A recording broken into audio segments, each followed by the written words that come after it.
এই ভুলটা না জানলে বেগুনি কখনো মচমচে হবে না। বাইরের বেগুনি খাওয়া বন্ধ করে দেবে একবার এটা দেখলে। বাইরে বৃষ্টি হোক আর বিকেলের হালকা খিদে, এক প্লেট গরম গরম বেগুনি থাকলে মুডটাই বদলে যায়। আজকে তোমাকে দেখাবো একদম পারফেক্ট ক্রিসপি বেগুনি বানানোর সহজ উপায়, যেটা বাইরে থেকেও বেশি মচমচে আর ভেতরেও নরম। চলো, খুব কম উপকরণে ঘরেই বানিয়ে ফেলে এই মজার জলখাবার। এবার আমি নিয়ে নিয়েছি দুটো টাটকা বেগুন, পাতলা করে লম্বা লম্বা করে কেটে নিচ্ছি। দেখতেই পাচ্ছ, ঠিক এই কাটাটাই বেগুনিকে পারফেক্ট বানায়। কাটা বেগুনগুলোর উপর থেকে হালকা করে লবণ ছিটিয়ে দিলাম। এই ছোট্ট একটা স্টেপ কিন্তু খুবই গুরুত্বপূর্ণ। এরপর একটু জল দিয়ে সবগুলোকে ভালো করে ভিজিয়ে রাখবো কিছুক্ষণ।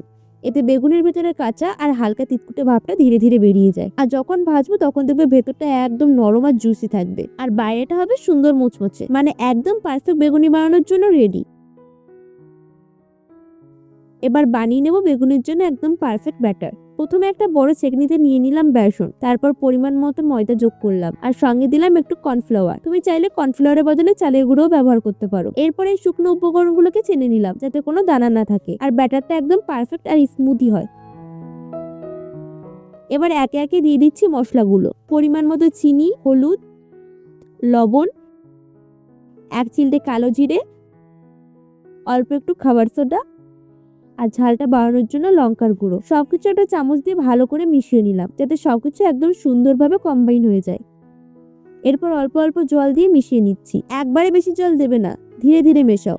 এইভাবে মিশিয়ে একটা ঘন মিশ্রণ ব্যাটার তৈরি করে নিলাম, যেটা বেগুনের গায়ে সুন্দর করে লেগে থাকবে। এই পারফেক্ট ব্যাটারটাই কিন্তু তোমার বেগুনিকে করে তুলবে বাইরে থেকে মচমচে আর ভেতরে নরম, যেমন দোকানে থাকে।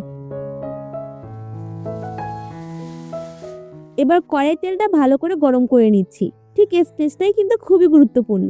তেল ঠিকমতো গরম না হলে কিন্তু বেগুনি একদমই মচমচে হবে না। তেল গরম হয়ে গেল, এক এক করে বেগুনের টুকরোগুলো ব্যাটারে ডুবিয়ে ধীরে ধীরে তেলের মধ্যে ছেড়ে দিচ্ছি। দেখতেই পাচ্ছ সাথে সাথে কি সুন্দর ফুলে উঠেছে আর ভেসে উঠেছে। একসাথে বেশি না দিয়ে অল্প অল্প করে ভাজছি, মাঝে মাঝে উল্টে দিচ্ছি যাতে দুই দিকই সুন্দর এবং সোনালী রং আসে।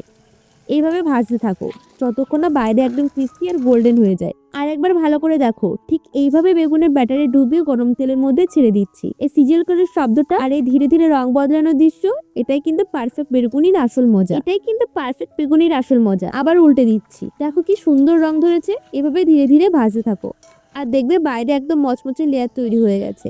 ব্যাস, গরম গরম মচমচে বেগুনি একদম রেডি। বাইরে ক্রিস্পি, ভেতরে নরম, একদম পারফেক্ট। চা থাকলে আর কি চাই বলো। তুমি একবার ট্রাই করে দেখো, আর কেমন হলো কমেন্টে জানাতে ভুলো না। আমার রেসিপি ভালো লাগলে লাইক, কমেন্ট, শেয়ার করে পাশে থেকো। এখনকার মতো টাটা, সবাই ভালো থেকো।